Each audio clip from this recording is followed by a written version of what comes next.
Hello, and welcome to Appleton Engaged. I'm your host, Timber Smith, Special Assistant to the Mayor for Community, Culture, and Belonging. And I'm Andy, and I'm the Communications Manager for the city. And Appleton Engaged is a podcast that explores the many people, organizations, and resources that make our community a great place to live, work, and play. So whether you're a longtime resident or just getting to know Appleton, join us as we learn more about our community together. Today we have another special organization which believes in cultivating a community that empowers and supports every family to build a solid foundation for children in their first 5 years. I can't think of anything much more important than that, creating great resources for our children. So I'm really excited about this episode. This week's guest is Barb Tengesdal, Ph.D., Director of First 5 Fox Valley. Hey, Barb, how are you doing? I'm great today. Awesome. And we are too. And you know why we're great? No, tell me. Because we're hanging out with you and we're about to learn about First 5. Well, I'm lucky too. I get to hang out with you. All right. Well, Barb, can you please tell us about yourself and your association with Appleton and the surrounding Fox Cities region? Well, I was born and raised in Southern California. Got married, moved to North Dakota, and then my husband said, we're going to move to Appleton. I got a great job I'm looking forward to. Well, being the person that I am, I'm like a tree. I like to root.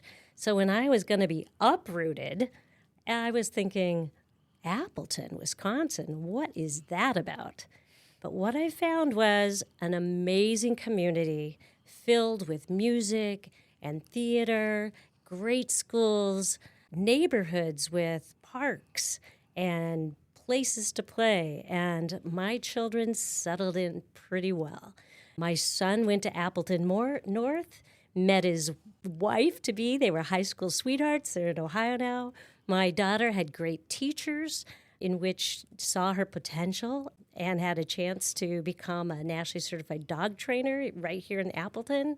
And me, I've kind of settled into the best career move so far. It's being able to do what I've always done throughout my career, teaching about young children, leading a charge about how to support families, and now I get to do it right here in Appleton. I feel very honored. Hey, that sounds pretty awesome. Well, Barb, can you please tell us about your resource now? Yeah. First 5 Fox Valley is an early childhood collective impact group. And everybody says, collective impact, what does that mean? And I give the example, we're like throwing a big potluck. A collective impact group will set the table, make sure there's silverware. We market it and say, hey, everybody come along and bring your dish. We'll make sure everybody has a great time. And groups do. They bring their specialty, right? And together, we have an amazing meal. We have an outcome that is more robust, more unique, more culturally sensitive than if a group, an early childhood partner group, was doing it by themselves, just eating their own spaghetti or just eating their own salad. Together, we make it better. So First 5 is an early childhood organization that focuses on bringing partners together to strengthen the collective work that we can do in our communities, and really with a focus of helping young children thrive and that families get the support they need to help that their own children find and create the potential to be great citizens as they grow up. So what does that look like? What are some of those services that you're referring to that you're partnering to make happen and help our young children from 5 on or for their first 5 years? So First 5 Fox Valley has been in the community a long time. It started as the Fox Valley Early Childhood Coalition back in the early 2000s. And it was a place where a lot of agencies like Head Start and Child Care Resource and Referral and home visitation and early intervention and all of these programs were coming together, meeting once a month, twice, every other week, every other month. There was nothing really coordinated. They were just talking. And things were happening in a silo. And we realized really quickly, well, I can't say too quickly, but by 2019, through a lot of community conversation, it was discussed that families didn't know where to go. They didn't know how to find the resources. They were chasing around all over town to all these different programs that were functioning in a very siloed manner. If you needed diapers, you had to go over to this space. If you needed a referral because you had concerns about your child's development, you were over here. Everybody was doing their work, but not doing it in a coordinated fashion, in a collective fashion, in a collaborative fashion. And so First 5 Fox Valley in 2019, or the Fox Valley Early Childhood Coalition, started the Early Learning Center just down the street. But we realized there was more to be done, more of a public presence. And so in doing that, we rebranded as First 5 Fox Valley. We identified that universal developmental screening was a way we could figure out how kids were doing, and that meant creating ASQ screenings and giving parents the opportunity to kind of look at their little ones and figure out if they're on target developmentally. And we also then created what we called Help Me Grow. And Help Me Grow is a national model that right here in the Fox Valley, First 5 brought it. We are the state affiliate for Wisconsin to the National Center, the Help Me Grow National Center. So we're the innovator. So we've started with developmental screening, bringing all those partners together, and we have Help Me Grow navigators that are doing work in our partners. So when you ask me about my staff, it's about me and one other person, because the work happens embedded in our partner agencies. So Help Me Grow has a Help Me Grow navigator in early intervention, has a Help Me Grow navigator in home visitation and family services, one of our partners. We have a Help Me Grow navigator that supports child care programs. All of this is happening because we're partnering together. We're not doing it in silos, and we're utilizing the same resource. We act like a grid. Help Me Grow is a grid. Parents take screenings around their children, and these navigators get back to parents and say, this is how your child's doing.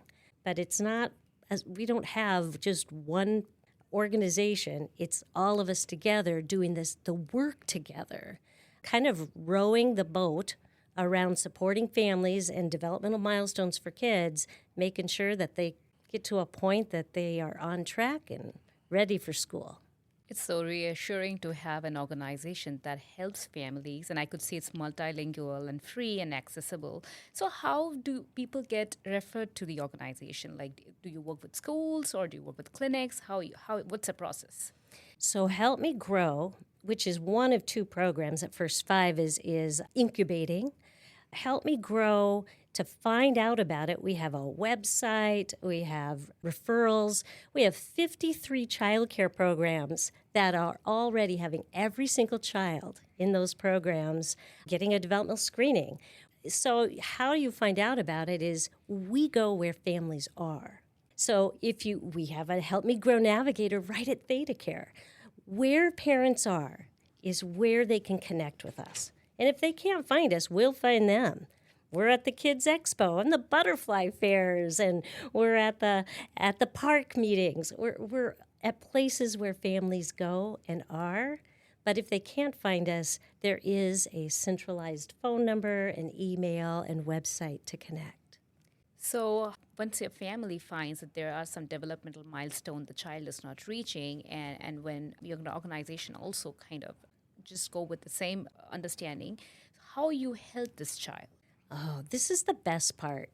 So Help Me Grow Navigator stays with the same family all the way until that child moves into school. So if you have your navigator, maybe you start in early intervention and you have Amy. And Amy, in our database, we keep track of we've referred you here. We'll call you and we'll keep track and we'll say in 3 months, we'll give you a call. And we have. We call you back and we say, how are you doing? How's your child? And then we'll say, do you want to do another developmental screening? It's free because we have generous people in our community, and the Rotary Club has made such a great donation to support our work. It's free for every family.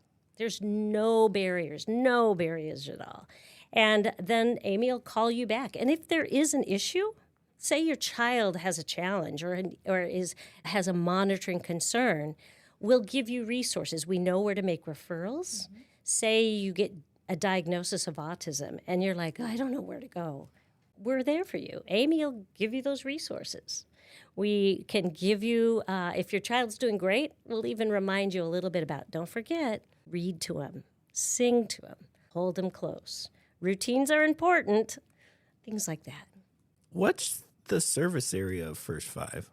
Outagamie County, Calumet, Winnebago, Shawano, Wapaka, Waushara, Marquette, and Green Lake. Whoa! Yeah. That's pretty huge. That's big. In fact, we served 6,500 families just last year, and we have over 7,500 children under the age of 5 in the database and who are getting developmental screenings and who have a navigator that's assigned to them. It's a great impact. In fact, last year we did 13,000 ASQ developmental screenings just in the Fox Valley. We have data to tell us how kids are doing. And we saw in the pandemic how we only had 43% of families that were even, their children were at a normal level. But now, because after 4 years of data, we've been able to track it, we have a population data that now at 53% children are doing at normal level. That means we have done an amazing job of raising the population average of children doing better because parents are getting the support, children are getting the referrals, and they get the intervention. And they're getting it in those first 5 years because that's where you make a big difference in supporting a child's brain development and their social learning and their ability to be resilient, to learn how to control their emotions and their feelings. That's why working in the first 5 years is so critical. What's a misunderstanding that people may have about the needs of the children in their first 5 years and the services that are being provided? Parents often feel like they have to do more for their children, take them more places, give them more experiences. But really what we know about our youngest children is life, their childhood should be a journey, not a race. Being able to take the time and just breathe and take a moment to just play with your child, not in front of a screen, not in front of a toy that really you just push a button on. It's about asking them and singing silly songs and letting them open up your kitchen drawer and bang on those pots and pans, but then add to your own rhythm to it, right? It's letting children have the space and the time and not thinking you have to do so much as a young parent to make your children have better access and better outcomes. And our community has so many resources, and that's half the problem why we've needed Help Me Grow, why we need First Five, because we have parent education. We have diaper banks. We have opportunities for families to connect, but they don't know where to go. They don't know how to plug into that grid of support. And that's what First Five does. That's why we're really looking forward to opening up the Family Resource Center in the next year. That was my next question. So Together for Families of Fox Valley Family Resource Center. Can you tell us about this project? Well, at the beginning of the pandemic, we kept hearing from families they were socially isolated. They They weren't connecting, and they felt like they didn't know where to go. They were just stressed, right? They're balancing their jobs. They're being teachers of their children. They didn't have the social supports of family being able to come and visit with them. And children were trying to learn how to talk and listen and learn language with masks over the mouths of the people that mean the most to them. It was really a struggle. And so First Five in our, like I said, hosting the potluck dinner brought people together and said, what do we want to do? And we heard from them, from our partner agencies, from our parents, that we really want a place to go. We want to know where to go. We want to know how to find the resources, but not look like we're needy. And so we heard them say, we want a family resource center. So we thought about a lot of places when we talked about, maybe a big spot over at the mall. And they said, parents told us we wouldn't want to meet other people at the mall. We'd want to go shopping. And they said, well, what about over, where you can get other resources like, clothes and diapers? And they said, well, then you feel like you have to have a need. What if, you're not living in a socioeconomic system that, you have enough money, or maybe, and they said, we still need resources. We still want to ask a question. So then they said, we want it centrally located. We want it right where we know we're at all the time. And my colleague, Oliver Zorno at Building for Kids, I looked at him, I said, Trout's building a new building a couple blocks away. Who's taken over that building? And so a little maneuvering and talking with the Trout Museum Board, our missions aligned. We both believe their nonprofit and First Five's nonprofit mission statements said we want collectively to create a community that is engaging and supportive. And because they believed in our mission, they really helped us figure out how to purchase that building at a cost that we could afford with some of the grant money that we'd gotten through the city of Appleton and through Outagamie County with some donors. That we've started a capital campaign, but we were able to purchase a building that's historic, that's centrally located, that will be a part of that corridor from our library to the Children's Museum to now the Family Resource Center to Jones Park. I mean, it's a corridor for families to feel as though they know where to go. What better place? Not really any better place. No. That is an amazing location. You can't wait till you hear what's going to be in that building, though. That first floor, that ground level, is going to be a free and open play space that is innovative and is being curated by the Building for Kids for us. Parents can only be there for 60 to 90 minutes. The goal is to be together, meet other people, maybe tap into a parent education class. But it's a place where you can come in the winter. It's a place where you can come and bring a cup of coffee and sit with your other parent friend, or be a grandparent and join a grandparent group, right? With these kids that can play in a place that's innovative and imaginative and creative, and where you can just let children have that journey to be a child. That's the first and second floors. The third floor is going to be childcare. I know, more to tell on that. The fourth floor is an opportunity to have all of our partner agencies to have an office there. So if you're a parent and you're needing to have a resource, or you don't know how to connect with, say, home visitation or early intervention, we know they're right up there. They'll come on down and talk to you. And then the fifth floor is where we will have a training room and a conference room for parent education, for child care providers to come and train, or we can also rent it out to have an engagement up there. That fifth floor is awfully beautiful, especially in the winter and the nighttime and looking at the lights. We want to be able to have a space that's available for families to get what they need. I'll be able to host a vision screening free, a hearing screening system free, We're really looking at creating a all-in-one space where you don't have to have a need to come to play, and then you never know what questions you might get answered. Is there an age restriction? I mean, I was hearing all of this, but my son is 10-year-old. Do you think I can bring my son there? Or it's like for the families who have like kids of 4 or 5 years old? Like, what's the age restriction there? Yeah, the play space is more geared for younger children. We'll even have a baby space for infants and toddlers. But there also is, on the second floor, a family wellness center.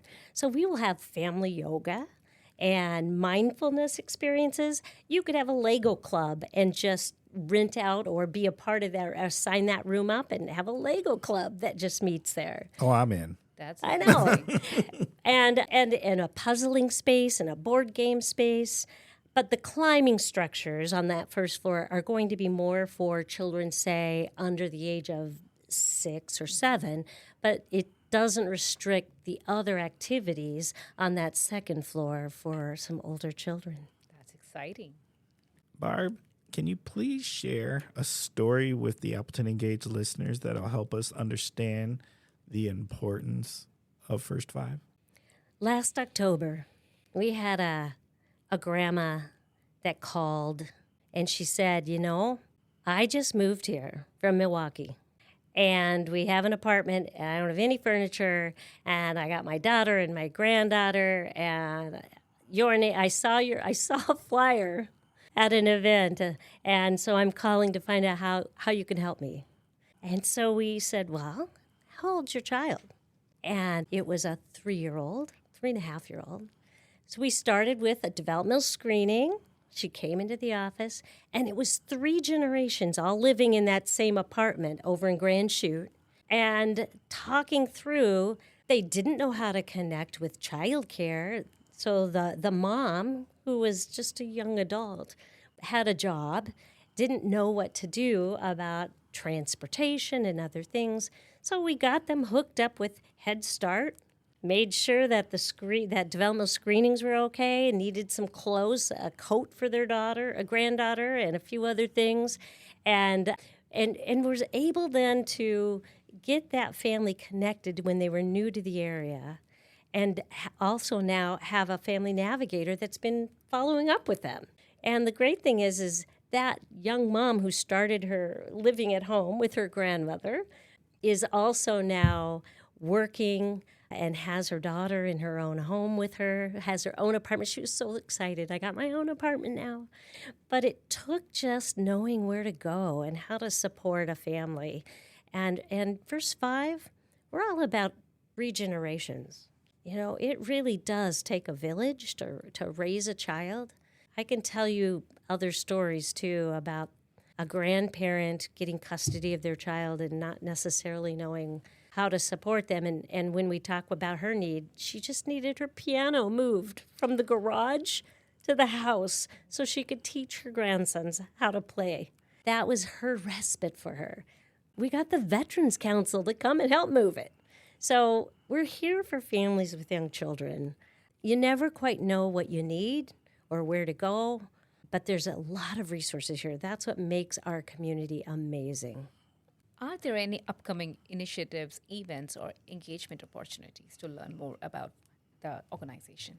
First Five Fox Valley is, as you've heard, it has purchased the historic Trout Museum in downtown Appleton, and the Trout Museum board will be moving into their new space.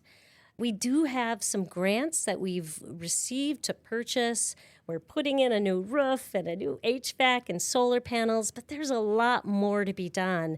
And so we are engaging in a capital campaign now to help put that beautiful play structure in on the first and second floor and to create the child care programs on the third floor. We're not changing the footprint of that building. That's what costs a lot, right? We're updating, we're innovating, we're making sure we're putting in, thanks to the City of Appleton and a CDBG grant, we're able to put in a couple of doors that are going to be opening wide enough for families who are with strollers. Have you ever tried to get through a door, holding it open and then pushing a stroller through?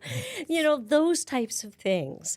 But there's there's innovation, and we don't have funds for everything that we would love to be able to create. And so we are engaging in a capital campaign, and we're looking for the partners that believe in the same mission we are, that families need a place, and it needs to be a place that enhances the beauty of that historic building, and yet at the same time is inviting for everybody to come apart. And our capital campaign is $8 million.